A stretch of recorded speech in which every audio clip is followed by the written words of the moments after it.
So Sarah and Hagar are two kinds of women. One was infertile for a long time, finally bore a child. The other was rather quickly fertile. And they represent just the tip of the iceberg of the many different kinds of women that there are. And today I want to begin with a kind of social analysis, ever so slight, of motherhood, and then head for midrash. And I'll do the social analysis first because it'll help you get all mixed up and ready for Sarah and Hagar, who will really mix you up.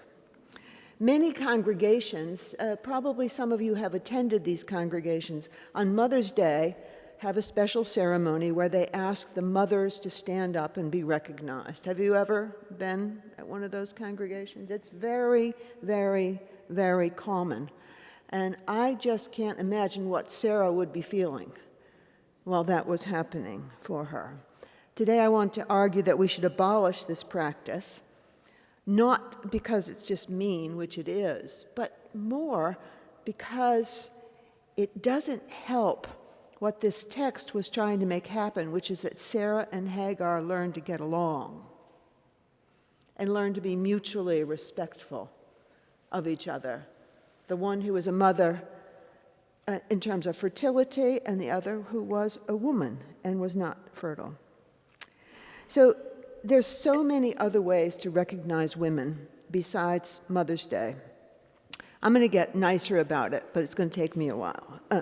So many ways to recognize women that would be better than a day, that we should just at least name them, like raising the minimum wage would be a really great thing to do for women and for men.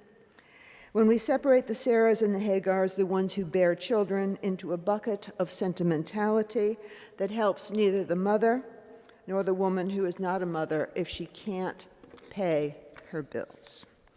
Sentimentality, as many womanists have pointed out, is the difference between pink and purple, purple being the deeper version of pink. Sentimentality may be the way Hallmark makes its money, but not the way women are actually honored.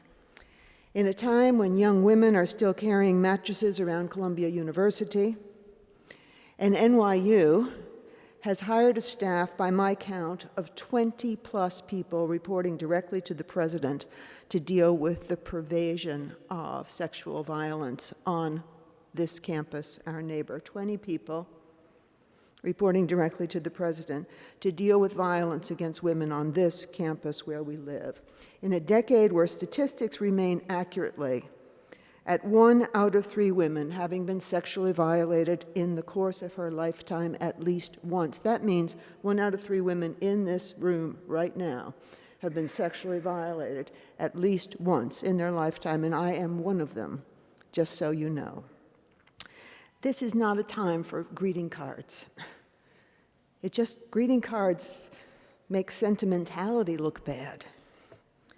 Sentimentality also applies to women's experience of violence and the earning of 77 cents on the dollar compared to men in the same way that broth compares to soup. Sentimentality is a pale version of sentiment or feeling, the kind that makes you want to sing out with Aretha, R-E-S-P-E-C-T, respect. More than 77 cents on the dollar. Stop violating us sexually. This would work. I can do without all the cards. Feeling for women is much more than remembering to send a card or being asked to stand up in church. In fact, these kind of rituals that happen annually, given the size of what women, that is Sarah and Hagar, face, it really is disrespectful to bother with those things. So when a pastor asks all the mothers to stand, you can easily be sitting by a woman who stands on one side and a woman who stays seated on the other. See where Sarah and Hagar start fighting? See why the angel, I know in our text it said, go back, Hagar, and submit. to your mistress, it could have said, go back and work it out with her. Go back and work it out with her. The standing ritual, well-intentioned as it may be, implies that the Hagars are better than the Sarahs, and we are not. We aren't divided on our wages or the way we are regularly raped. Why should we be divided on our fertility? Does the woman who has had a miscarriage or an abortion stand at that moment? Does the pregnant girl stand, the one whose mother doesn't know yet that she's pregnant? Does the woman who lost a child this year stand? She was fertile. Does the woman who threw her son out because he is gay stand? Does the woman whose daughter abandoned her because she wouldn't stop gambling stand? She's a mother. Where does the standing start and the sitting stop, given the wide continuum of mothering and mothering that failed? Women, like men, need all the recognition we can get for the unique burdens and joys of our gender. Standing as mothers is just plain not good ritual. We need rituals that honor the tending of mothers, rituals that recognize that many men are very good mothers. People love to say that fight and flight is the normal pattern of life. We also live in a world of tending and befriending, and we do so as foster moms, mentoring moms, coaches, babysitters, grandparents. There are also people who don't want to be moms. And infertile, oh, I want to be a mom so bad I can taste it, like Sarah. In the world of tending and befriending, many have warm and close relationships with their own mothers. There are people who have really good relationships with their mothers. Right? There are. I think. But on Mother's Day, often the experience is an experience of obligation. Oh my God, it's 4 o'clock and I didn't call her. Now she's going to be mad. She's going to guilt trip me. Or it brings up the dust of childhood very often, motherhood, and remembering your mothers. So for those who were abused by their own mothers, and it does happen, or neglected, or smothered, Mother's Day conjures up a range of feelings that no greeting card or standing ritual can contain. For those who gave up their children for adoption, like my niece did at age 14, Mother's Day is strange enough without the sentimental applause.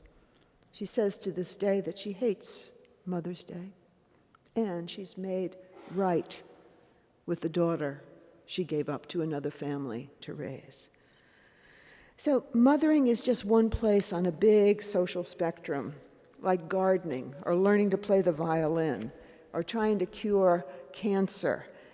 Every day you go at it and you tend and befriend and you care, and that's good.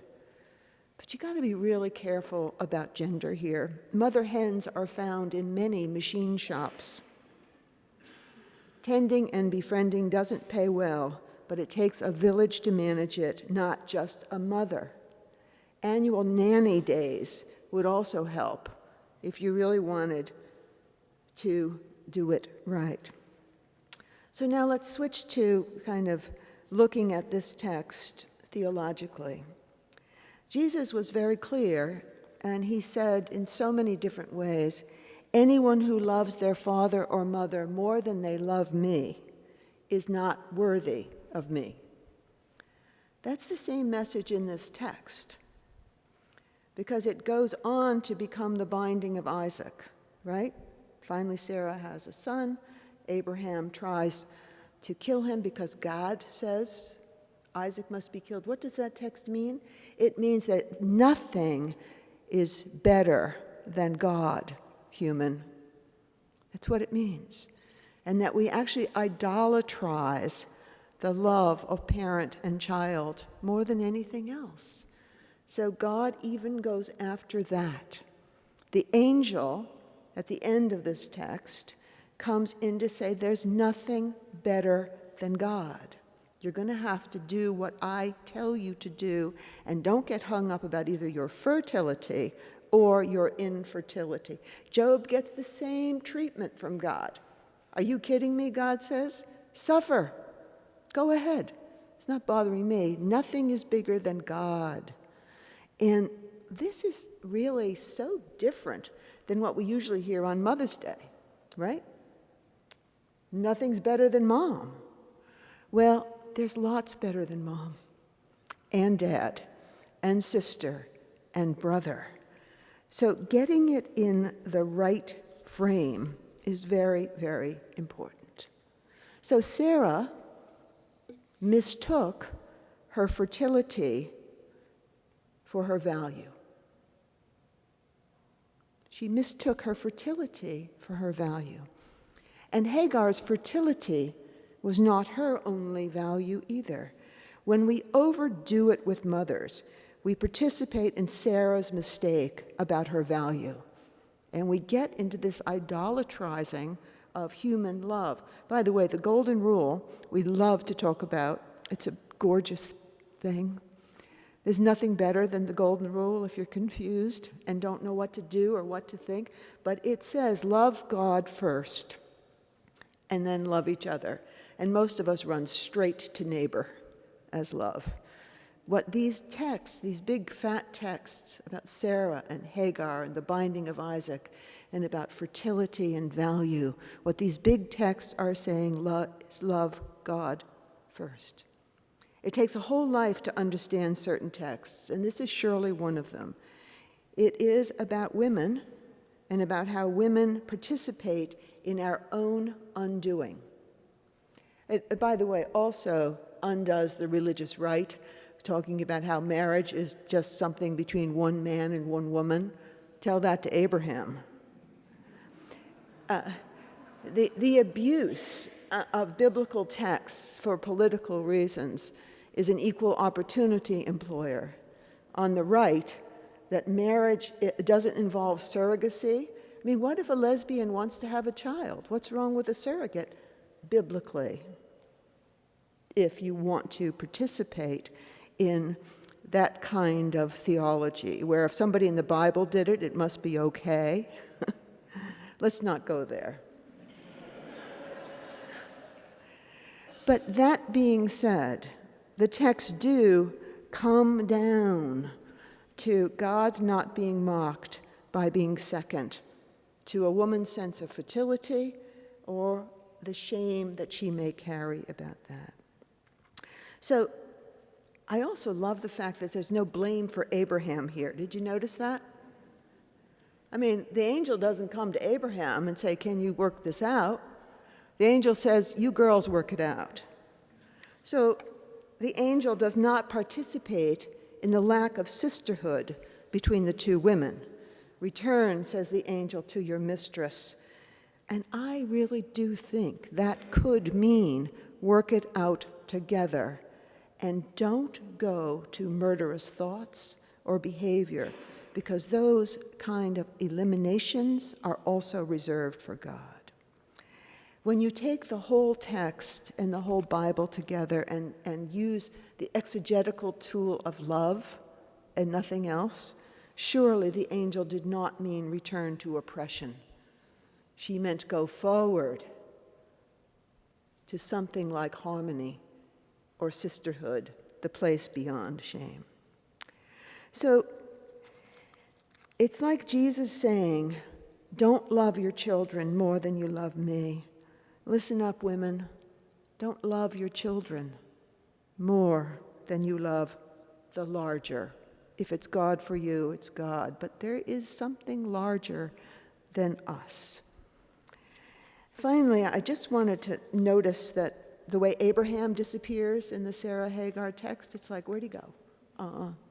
He kind of gets it all, doesn't he? Everything's fine for him. The same thing happens to Joseph. We don't hear much about Joseph after he sires Jesus, spiritually, of course. Instead, Mary is at the wedding alone. Where's Joseph? She has to take care of the wine and the water. She's in the temple alone, and she has to discipline her son for trying to turn over the tables on the prophets. She's under the cross by herself. Where was Joseph? Where was Joseph?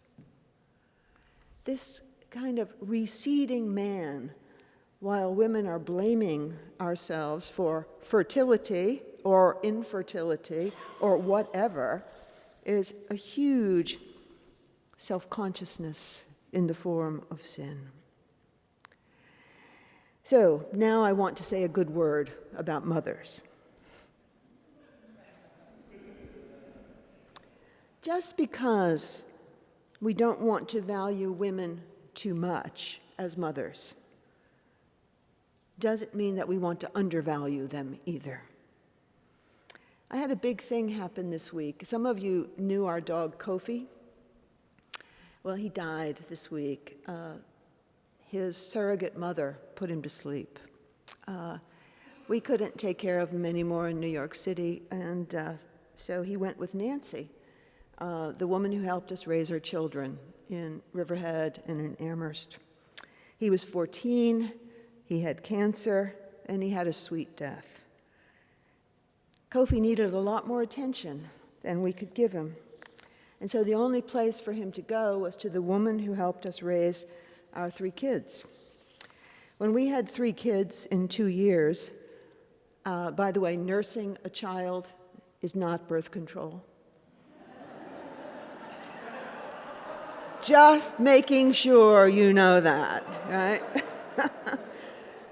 When we had 3 kids in 2 years, and twins resulted from unprotected sex, we realized we had to go from man to man to a zone defense. And so we invited Nancy Luce to live with us. And our biggest fight,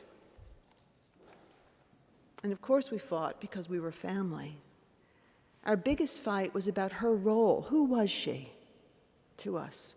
She'd get mad and wake up at 3 o'clock in the morning and put her baseball cap on backwards and sit in the kitchen and start banging things, and I'd come down and say, "What?"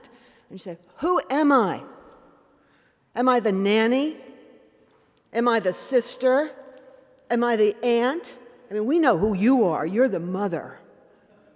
But I am a motherless," and she was motherless, childless woman. So who am I to you? I think the scriptures are asking that question about the role. Who are we? And can we not be mothers and nannies and friends and aunts and the people we call friends, or the family of choice, the people you can rely on to help you out when your old dog doesn't move anymore? So my hunch was that the angel was telling those 2 women to work it out, to get along, to have many roles filled with respect, whether they were fertile or not. Amen.